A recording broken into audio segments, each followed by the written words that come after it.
На ТНВ новости Татарстана, в студии Алексей Калиничев. Здравствуйте, и вот о чем расскажем в этом выпуске. Они из будущего. Каждый из этих условно называемых таблеточек это является индивидуальным домом. Куда молодые архитекторы собираются заселить россиян, увидел Дмитрий Аринин. Нелегкое испытание. Для кого это выгодно? Но только не для больных. Почему, чтобы пройти 3-секундную процедуру, нужно отстоять несколько-часовую очередь, выясняла Александра Севастьянова. Белый свет на чистую воду. А мы не откроем, нас включить нет. Как сетевики борются с неплательщиками, выяснял Рамиль Шайдуллин. За 7 дней 1 000 000 деревьев. Приняли участие более 30 тысяч человек. В кульминации акции «Неделя леса». Салават Мухаммадуллин. Есть колеса, но едут по рельсам. Приехали на вокзал, загрузили, и все на этом. И едешь спокойно, спишь, отдыхаешь. Первый автомобилевоз по маршруту Москва-Казань встретил Сергей Хайдаров. Татарстан может стать родиной кварталов нового формата. Сегодня в Иннополисе открылась первая в России молодежная архитектурная биеннале. Из разных городов страны привезли проекты жилых массивов, которые до этого можно было увидеть разве что в фантастических фильмах. Как выглядит микрорайон со своим собственным микроклиматом, увидел Дмитрий Аринин. Каждый из этих условно называемых таблеточек это является индивидуальным домом. Так называемый частный сектор уральский архитектор Павел Бартов додумался разместить в огромных стеклянных башнях, где на каждом уровне можно создать свою погоду. На улице может быть зима, а внутри вы можете гулять босиком по парку. Правда, у этой идеи есть один минус – цена. Дорогое жилье. Да, это дорогое жилье. Все здания, кроме доминанты, они являются средней этажностью. Более приземленный проект на конкурс представила архитектор из Казани Анастасия Яременко. Для нее главное было создать теплый микроклимат в человеческих отношениях. Жилье, где человек может вырастить большую и крепкую семью, создать пространство, где он сможет общаться с другими жителями этого квартала. И таких проектов кварталов будущего на биеннале представили 29. С ними познакомились федеральный министр строительства Михаил Мень и президент Татарстана Рустам Минниханов. Целый ряд проектов можно брать и пытаться отдать в производство, во всяком случае обсуждать, как можно задействовать это в реальной жизни. Как в свою очередь заметил Рустам Минниханов, занять делом нужно и самих авторов проектов. Все работы, которые мы увидели, они очень толковые, очень интересные. Я думаю, что мы постараемся выстроить еще с кем-то какие-то отношения. Определить, чей проект лучше, предстоит экспертам из разных стран.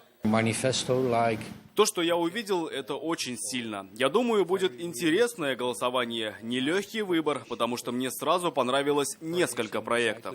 Победителя и призеров биеннале назовут завтра, а лучшие работы покажут на выставках в разных городах страны. Заедет экспозиция и в Казань. Дмитрий Аринин, Данил Филатов, ТНВ, Иннополис. В Иннополисе ждут и Владимира Путина. О возможном визите президента страны сегодня на встрече со студентами университета Иннополис сообщил Рустам Минниханов. В разговоре с президентом Татарстана речь шла о возрастающей роли IT-технологий. Как отметили, скоро без этого не обойдется ни одна отрасль. А Иннополис здесь должен стать главным драйвером. Здесь должны жить, работать до 60 тысяч IT-специалистов. Я уверен, что эта задача для нас посильна, потому что уже сегодня Иннополис о себе заявил. Президент нашей страны тоже должен посетить в ближайшее время эту площадку. Пусть и не город будущего, но зато новый, со всеми удобствами. В Альметьевске сегодня новоселье. В новые квартиры переехали 32 семьи из аварийного жилья. До конца года новоселье справит еще 22. Таким образом, город избавится от аварийки насовсем. Ни одного изъяна не нашла я в квартире. В свою новую двухкомнатную квартиру Гузалия Салахудинова переехала со станции Калейкино. В течение 30 лет ее семья жила в старом доме, и последние 10 лет он носил статус аварийного. Хозяйка не нарадуется новому жилью. Светлые просторные комнаты, большой оборудованный двор. Строители предусмотрели даже погреб для домашнего хозяйства. Не верится, как будто я в сказку попала. Вода горячая, холодная, трубы теплые. Балкон большой, и главное, есть погреб, куда я могу спустить свои заготовки. Радость старших разделяют 2 детей и 5 внуков Салахутдиновых. В подготовке праздничного стола в честь новоселья принимает участие вся большая семья. Очень рада за родителей, то, что родители в такие условия попали. Желаем родителям, чтобы они прожили еще долгую жизнь в новом жилье, чтобы порадовались только. Долгожданные ключи от новых квартир сегодня получили 32 альметьевские семьи. Они переехали из аварийного жилья. Госжилфонд предоставил их по социальному найму. На сегодняшний день у нас происходит заселение 32 семей по социальному найму и 22 семей собственников жилья из аварийного жилого фонда. До конца года остается заселить еще 12 семей. И с этим уже мы программу... Да, на этом у нас программа по переселению жильцов из аварийного жилого фонда закрывается. Ежегодно Альметьевск занимает 3-е место по вводу жилья, 155 тысяч квадратных метров. Это как и многоквартирный жилой фонд, так и частное жилье. Новые квартиры находятся в развивающемся микрорайоне города. К моменту окончания застройки здесь будут проживать около 4000 семей. Среди важных социальных объектов в скором времени появятся школа и поликлиника. Светлана Звонарева, Фаат Гасин, Булат Шафигуллин, ТНВ Альметьевск. Мне только спросить, это типичная для поликлиник реплика здесь не пройдет. В Казанском туберкулезном диспансере на Спартаковской огромные очереди с самого утра. Туда сейчас направляют пациентов сразу нескольких городских больниц. Недовольство казанцев выслушала Александра Севастьянова. Кто последний? Мы. Кто последний?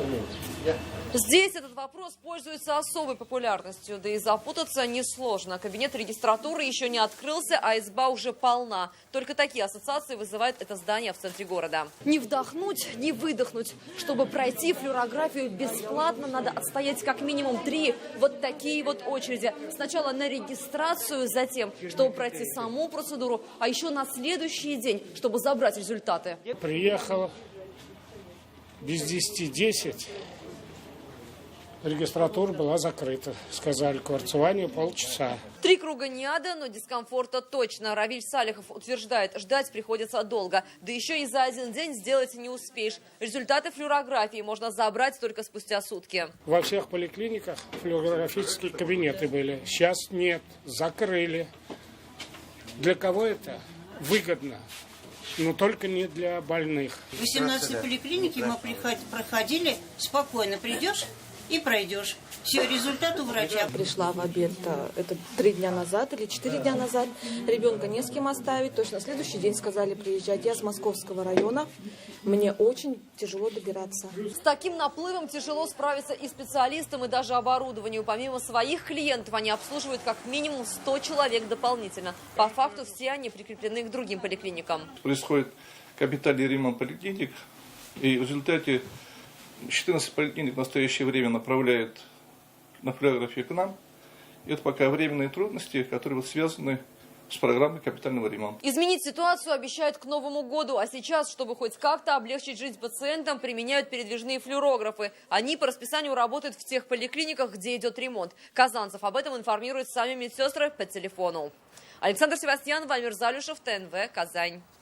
Обошел тарифы. Готовься к штрафам. С начала года зеленодольцы задолжали за свет почти 600 тысяч рублей. Это только те, кто пользовался электричеством в обход счетчика. Так поступают как жители, так и организации. Сегодня энергетики решили увидеться с ними с глазу на глаз. Что из этого получилось, узнаем у Рамиля Шайдуллина. Дистанционный съем, чтобы не сорвать нам пломбы. Посчитать, сколько набежало, можно и не подходя к щитку. Все показатели отражены на подстанции. Когда счетчики показывают недоимку, электрики начинают искать виновных. Подключено исполком города Зеленодольска, это уличное освещение, плюс фонтан. Потом ТСЖ.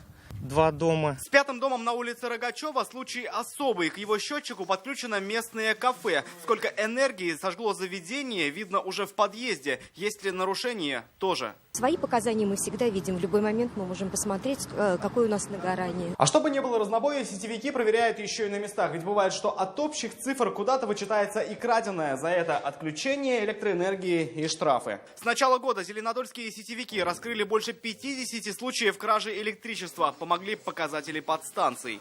Где-то или занизили показания, или есть факты вмешательства в прибор учета. Это является сигналом для нас, чтобы выехать и провести комплексное обследование. Так энергетики борются за светлое будущее. За рейды они снизили число нелегальных подключений, но появляются все новые лазейки. Найти их все помогают совместные выезды с полицией. Рамиль Шайдуллин, Рамзиль Гарипов, ТНВ, Зеленодольск.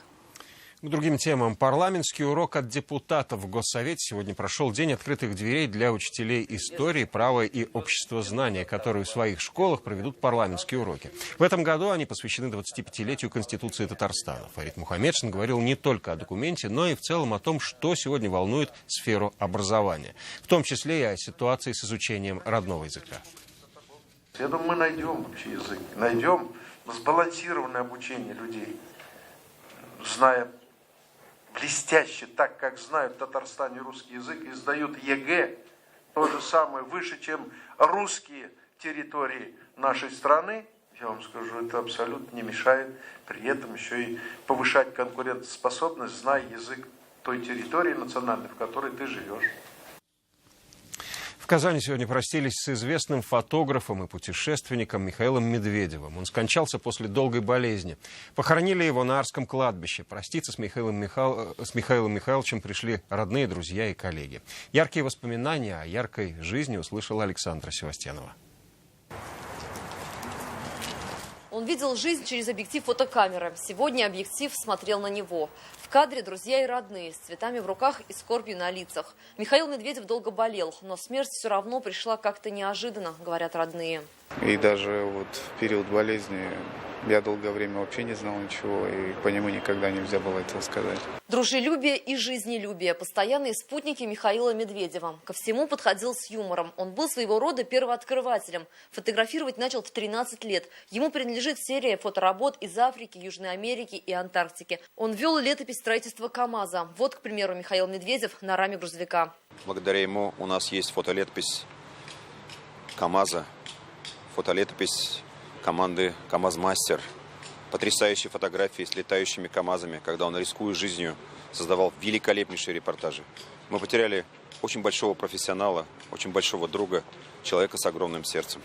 А это, пожалуй, самый знаменитый его снимок. Президент России на Сабантуе в Татарстане. Как отшучивался в одном из интервью сам фотограф, Путин за снимок на него не в обиде. Михаил Медведев был значимой личностью не только в истории татарстанской, но и российской журналистики. В последние годы он работал в группе компаний «Таиф». В нашу компанию он привнес нечто новое, нечто интересное. До этого, может быть, наша производственная, финансовая жизнь была среди цифр и табличек, а краски новых ракурсов добавил именно он. Та жизнь, которую прожил он, предел мечтаний каждого человека, говорят близкие и знакомые. Кто-то встречался с Медведевым буквально накануне смерти. Этот мужественный человек с улыбкой на лице сказал: Радик, пока, я пошел. Я говорю, что безвозвратно уже? Он говорит, ну уже все. Но это мужество. Я ему сказал, ты знаешь, говорю, Миш, это мужество. Особое мужество он проявил в последние 14 лет. В 2003 году у Михаила Медведева трагически погибла жена. Все равно оставался тем человеком, неизменным себе. С чувством галантности, с чувством юмора. Всегда оптимистичным. Но что у него было внутри, знает только он сам.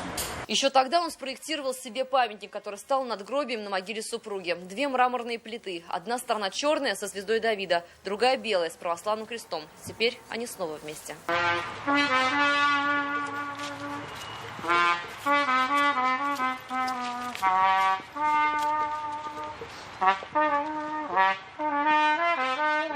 Александра Севастьянова, Марат Сидгараев, ТНВ, Казань.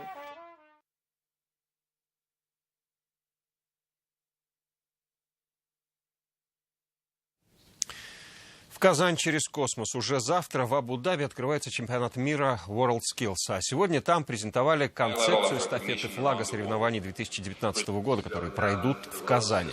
По задумке, флаг побывает в 33 городах мира, где ранее проходили чемпионаты. Так эстафета начнется в Абу-Даби и закончится в столице Татарстана. А в декабре этого года флаг чемпионата отправят и в космос.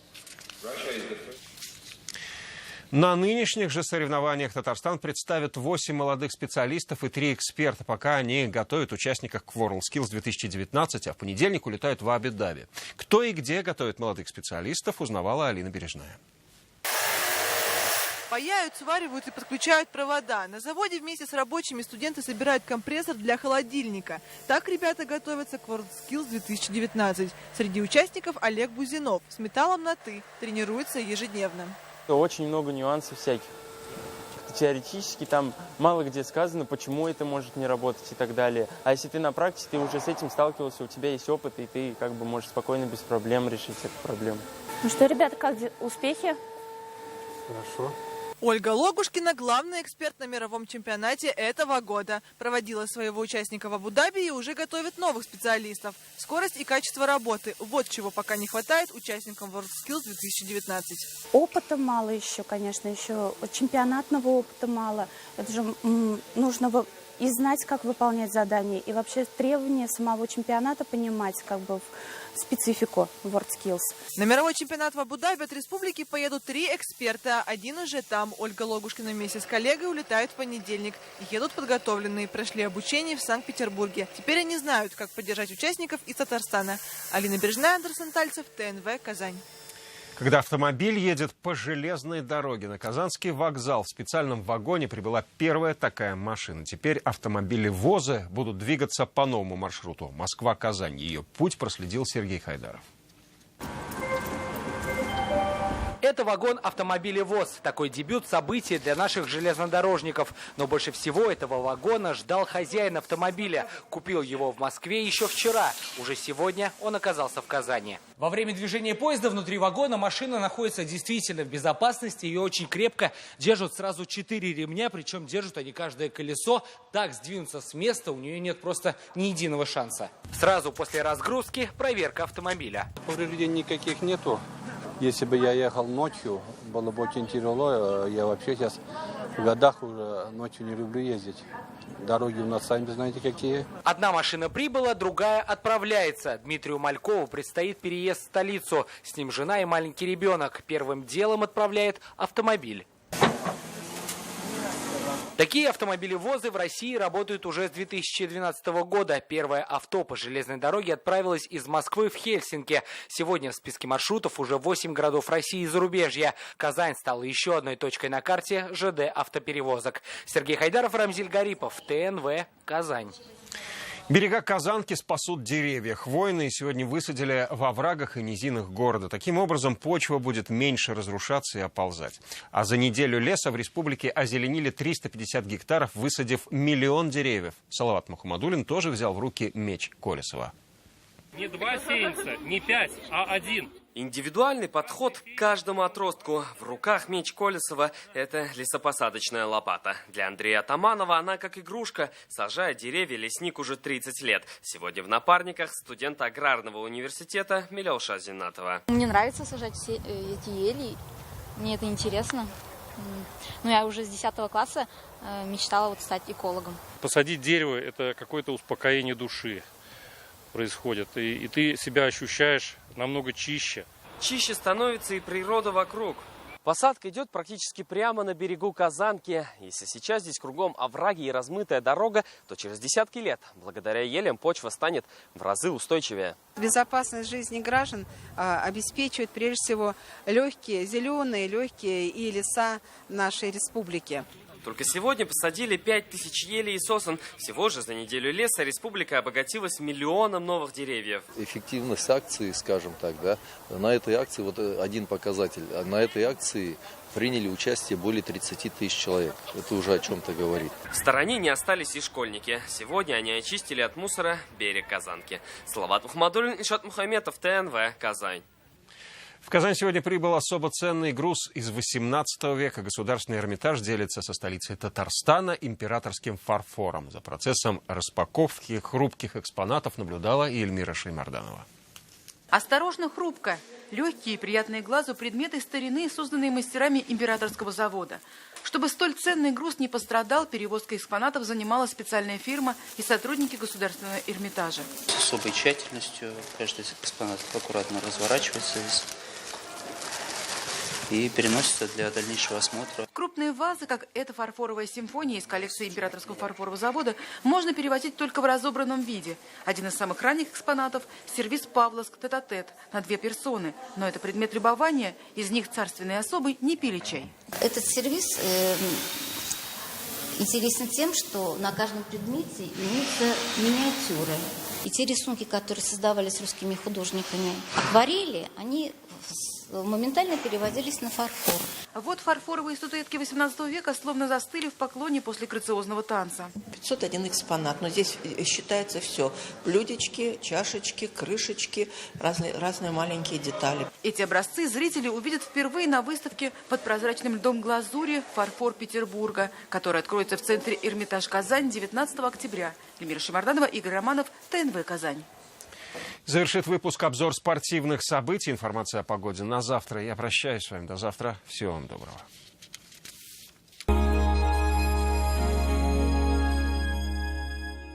Огромный ассортимент портьерных тканей, постоянное обновление коллекции. Портьерный салон «Феерия».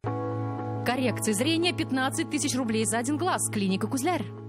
Клиника Фармте. Радиоволновое лечение аденомы и простатита на израильском аппарате Термекс. Без боли, без операции, за один сеанс. 292 66 77. Имплант, абатмент и металлокерамическая коронка всего за 35 000 рублей.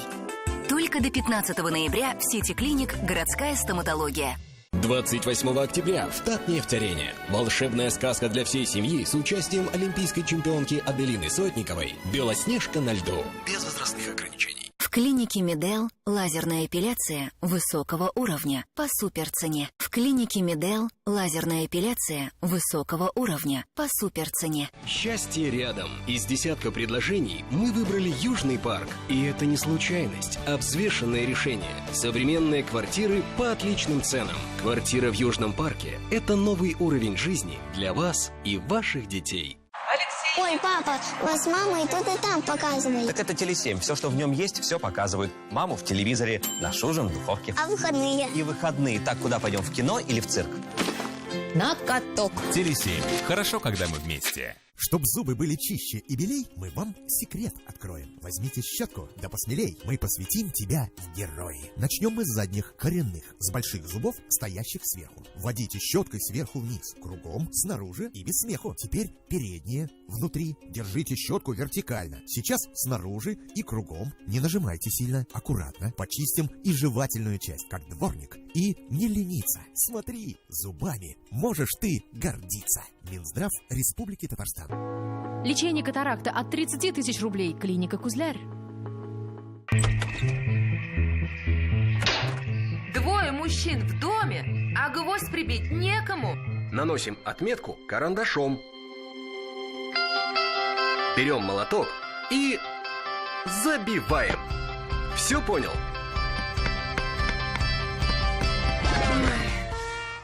Научил? Да.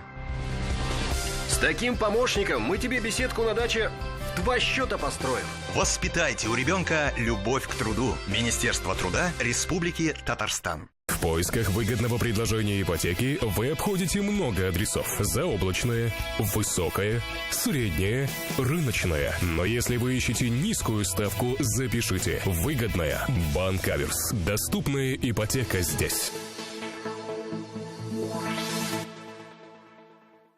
Күңелләрне яулап, йөрәкләрне тетрәндергән сез яраткан җырлар. 5-нче Алтын йолдыз Болгар радиосы милли музыка премиясе. Җырчыны гына түгел, ә җырны иҗат итүчеләрне дә тәбрикләүче ел вакыйгасы. Алтын йолдыз.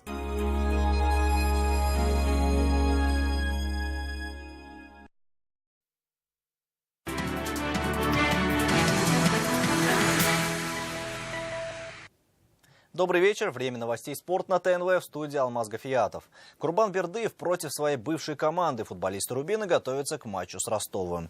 В строй вернулись игроки сборной России. Травмированные продолжают восстанавливаться. Накануне вечером команда провела открытую для журналистов тренировку. Игра против южного коллектива станет своеобразным экзаменом для всех. В сентябре Рубин словно подменили. 4 поражения в 4 поединках. Причем уступали соперникам практически на последних минутах. Пауза в чемпионате, связанная с матчами сборной России, прекрасно прекрасный повод для работы над ошибками. Ростов соперник принципиальный, учитывая, что Курбан-Бердыев совсем недавно руководил этим клубом, интерес к матчу огромен. Главное не сломаться психологически. Игра с Ростовом в это воскресенье в 16:30. Прямая трансляция на нашем телеканале.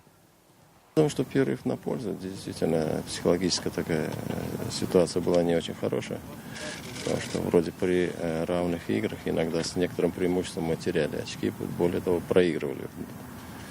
Не знаю, в каком состоянии приехали сборники, но, слава богу, что все без серьезных травм. И это радует. Продолжаем тему. В это же воскресенье в Казани стартует корпоративный турнир по мини-футболу. Сильнейшие предприятия города сразятся за главный титул осенней части бизнес-лиги. На паркет спорткомплекса «Мирас» выйдут команды, половина из которых новички. Income System, Транснефтепродукт и PricewaterhouseCoopers впервые вступят в корпоративную борьбу. Такие команды, как Ферекс, ГКС и ТНВ, уже смогли о себе заявить в прошлых турнирах. По регламенту каждый коллектив проведет по 2-3 матча в каждом туре. А в середине декабря в манеже Центрального стадиона состоится новогодний кубок. Чемпионат бизнес-лиги стартует 15 октября в 11 часов. Вход свободный. И в завершение новости водного пола казанский «Синтез» отправился в итальянский город Брешия, где завтра состоится первый матч третьего квалификационного раунда Лиги чемпионов. Напомню, что в первых двух отборах команда Андрея Белофастова была сильнее своих конкурентов. Сначала в Боснии и Герцеговине, а дальше в Румынии. Теперь все решится в очном противостоянии с итальянцами. Команда Брешия хорошо знакома нашему коллективу. В прошлом финале Кубка Европы именно эти два коллектива решили судьбу трофея. Тогда сильнее оказались итальянцы. Сейчас есть возможность взять реванш. Завтра игра в 20 часов, а ответный поединок пройдет 18 октября в Казани. И это все новости спорта к данной минуте. Будьте здоровы и занимайтесь спортом. До свидания.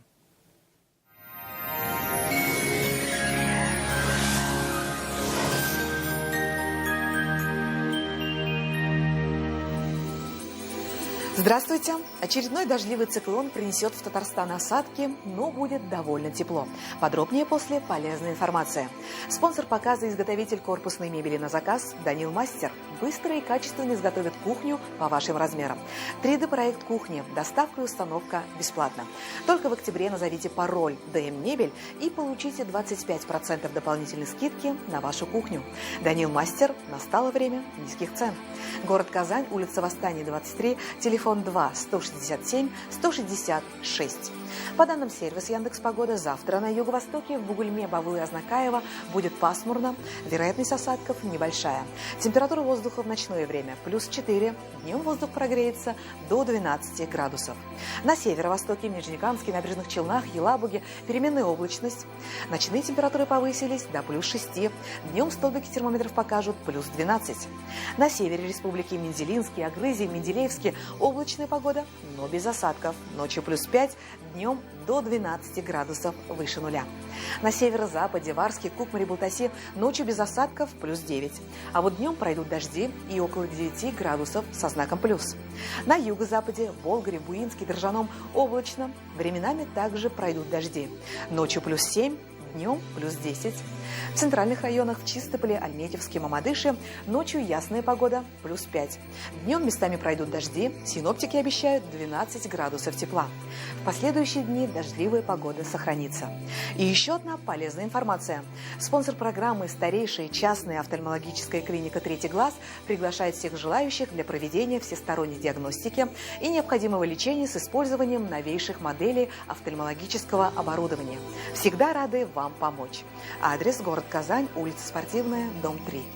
Катаракта. Клиника «Третий глаз» предлагает эффективное хирургическое лечение катаракты. «Третий глаз». 273 17 17. Высокий доход ближе, чем кажется. Кредитный потребительский кооператив «Семейная копилка» объявляет акцию. Только в октябре при оформлении сбережений по программе «Накопительная» предоставляем пайщикам сертификат на покупку бытовой техники. Все подробности по телефону 239 17 36. Город Казань, улица Чистопольская, 55. Спонсор программы – кредитно-потребительский кооператив «Семейная копилка». Время идет, Доход растет. Ждем вас по адресу город Казань, улица Чистопольская, дом 55. О погоде в столице Татарстана. Ночью в Казани без осадков +6, +8. Днем временами пройдет дождь и до 10 градусов выше нуля. Ветер южный 5 метров в секунду. Атмосферное давление ниже нормы и завтра составит 749 миллиметров ртутного столба. Влажность воздуха 83%. Ожидается магнитная буря. Берегите свое здоровье. И еще одна полезная информация. Санаторий Бакирова – одна из ведущих здравниц Татарстана. Известный далеко за пределами как республики, так и России. Ежегодно здесь поправляет здоровье более 17 тысяч человек. Целебные грязи и чудодейственный климат, забота опытных врачей и гостеприимный персонал помогут вам поправить здоровье. Хотите почувствовать тепло? Хотите почувствовать заботу? Целебный, комфортный, уютный. Санаторий международного уровня. Пора в Бакирово.